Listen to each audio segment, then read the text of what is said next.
you right away, the first exchange. How did you get through the rest of the fight? I just was like, I'm not, I don't give up, but that's all. I didn't want to give up, so I went in there, but I just couldn't pull out of myself what I needed to really, make the fight winnable. So yeah, it's interesting. It's kind of crazy because here you are, a cornerstone of the women's bantamweight division. You've been there for such a long time, and it was such a spur of the moment retirement. Do you ever think back at that moment and think like, maybe I should have waited for the press conference, or maybe I would have taken a bit more time? Like, are you happy with sort of the way you retired? I don't know. I mean, I just look at it as something that it happened. Maybe I could have, I think my management would have appreciated it if I would have waited. But no, I just knew it, so I was like, I just wanted to kind of get it off my chest. Was it a situation where before the fight you actually had plans and fighting again? What were your goals before you decided to retire at the start of that fight? Were you still planning on going for the title one more time before you made that decision at the beginning of the fight? Yeah, for sure. I planned on winning that fight and going on for another title run, but at the end of that, I just knew. With everything that's going on in the division, Ronda Rousey fighting at 207, I mean, was that at all a factor in your mind when you were thinking about retirement? That third fight, the fact that it was going to be a huge event, the fact that you just headlined UFC 200 and probably at the peak of your popularity as a fighter? What was the question? The fact that there was that potential third fight with Ronda Rousey around the corner if she would have won at UFC 207, an opportunity to possibly headline another big event if you had sort of stayed around and saw what happened in the division. But it doesn't, it doesn't change the situation, So, I mean, ideally, I would have loved for that to happen, but it doesn't look like it's going to now. How will you look back on your career? I mean, you reached the top in the Strikeforce, you reached the top in the UFC. I mean, do you feel like you did everything you set out to accomplish, or do you have regrets? I mean, how will you look back on it? There's still more that I would have liked to accomplish. I never think that I would have been, feeling like I did it all ever. There's always someone else to fight or someone else to beat. So, but I look back on it fondly. I think that it was a great run, and I spent over half my life doing contact sports, and I'm still going to be grappling and things like that. So I actually have a grappling match coming up December 11th against Jessica I. So that will be for Chael Sonnen's show, and I'm excited to do that. You think that'll keep your itch for competition kind of fulfilled? Because we always hear athletes afterwards say, the one thing I miss is I still needed some kind of competition. You think grappling will be enough? Yeah, I love jiu-jitsu a lot, and I'm really excited to display it on a different field. It's different when you're fighting, and you have to worry about people trying to get back up all the time. So it's different. So I think this is going to be a whole new avenue to express myself as an athlete. So I think it'll be fun. Miesha, are you content at the moment, or is it still a bit of a whirlwind? No, I'm happy. Happy? I'm happy right now. I just came from Hawaii, and now I'm here in Australia. I'm going to Sydney, going to Singapore after this to do a seminar and train out there with some of the best, and then I'll head to Portland and do the grappling match. And being a bit of a gypsy at the moment, so I'm enjoying life and seeing the world. Danny kind of hinted at the press conference that night that he had plans for you, that he'd like to see you in a broadcast or an analyst type role. Have you started to have those discussions yet?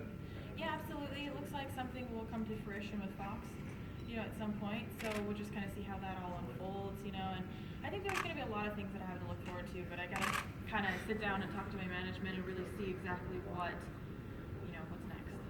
Just curious, on Dana White, he did mention at the post-fight press conference that there was a moment where he didn't really want to go to the hospital afterwards. You guys might have had back and forth. Was that true? Can you tell us about that? Yeah, I was pissed. I didn't want to go to the hospital because I was fine. I knew I was fine. They didn't make me go to the hospital after I fought Amanda, and she knocked my block off. So I knew that if any time I should have gone to the hospital, probably should have been then. But I mean, there wasn't really anything that happened in the fight with Raquel that I feel like was, hospital deeming worthy. So it just pissed me off because it's like I have an after party to go to. Like my friends here. I'm in New York City. I do not want to go, spend a couple hours in the ER when I know I've been doing this long enough to know I didn't need to go. What was that night like? I mean, you just mentioned you're in New York, you've got an after party. It kind of seems like you sort of put that fight and that night behind you. What was the rest of your night like? Well, I spent a couple hours in the hospital. After Dana saying he was literally going to leave the event and come hunt me down if I didn't go. So I did that, and then I made I wasn't able to go very long the after party, but I was able to make that and just hung out with my friends. And I looked at it more as like a celebration than anything, a culmination of a good career. What was the reaction from your coaches? Because obviously they weren't expecting it either. If you made the decision right away, what was their reaction afterwards in talking to you? You know, well, they were both had different reactions. You know, Brian was a little bit different in his reaction than Rob, but you know, at the end of the day, they both support my decision. And you know, Rob just gave me a big hug and was like, you know, support and love you either way. So. Have you had many other fighters, any competitors reach out to you after the announcement? Have I had what? Any of the other fighters reach out to you? Yeah, quite. I mean, I've had a tremendous amount of support. You know, even Big Nog over here, just you know, when we first saw each other the day, was just you know, congratulatory on a good career, and everyone's been so awesome and so supportive, and you know, I definitely appreciate that in the transition. Miesha, who wins Nunes and Rousey? Do you care? Man, that's a good question.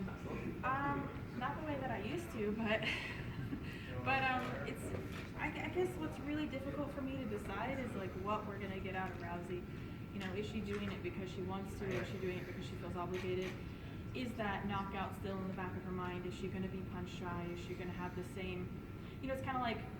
I remember when I was skiing for the first time, I was like 5 years old, and I just blitzed downhill. I had no fear whatsoever.